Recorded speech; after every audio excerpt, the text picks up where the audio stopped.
చైతన్యరథం ప్రేక్షకులకు స్వాగతం, నమస్కారం. క్లైమాక్స్ దిశగా container range liquor scam. Raj Kasireddy Jagan Reddy పేరు చెప్పేశాడా లేదా విజయసాయిరెడ్డి అలా చెప్పేలా చేశాడా? తప్పించుకుని తిరుగుతున్న తనను విచారణకు హాజరై లోపల ఏమి చెప్పాడో గాని మీడియా ద్వారా విజయసాయిరెడ్డి క్రిమినల్ అనడం, ప్రజలను వైకాపా కార్యకర్తలను మోసం చేశాడు అనడం జీర్ణించుకోలేకపోయినట్లున్నాడు కసిరెడ్డి. పార్టీకి భారీ ఫండ్ వచ్చేలా అధినేత అప్పటి సీఎం జగన్మోహన్ రెడ్డి ఇచ్చిన ఆదేశాల మేరకే మేము వేల కోట్ల లిక్కర్ స్కామ్ కు స్కెచ్ వేశామని సిట్ ముందు కొండబద్దలు కొట్టాడు కేసిరెడ్డి.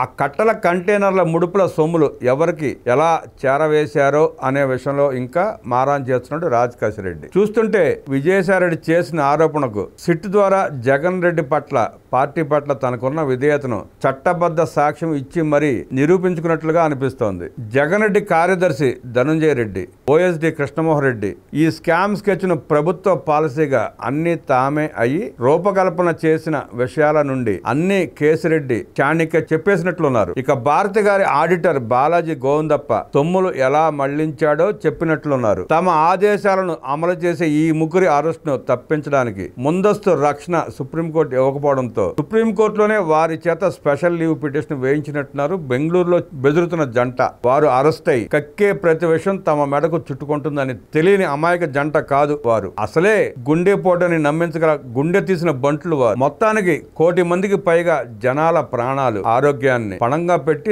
దేశంలోనే అతి పెద్ద మద్యం స్కామ్ చేయించిన double criminal mind Jagan Reddy దీని ద్వారా చాలా మంది చేత చెప్పకూడు తినేలా చేయించాడు. బుద్ధి గడ్డి తిని నమ్మి అందులో పావులైన వీరు సూత్రధారుల పాపం పండింది ఎన్నాళ్లకు, మరి అసలు పాత్రధారుల పాపం పండేది ఎన్నాళ్లకు అంటున్నారు ప్రజలు.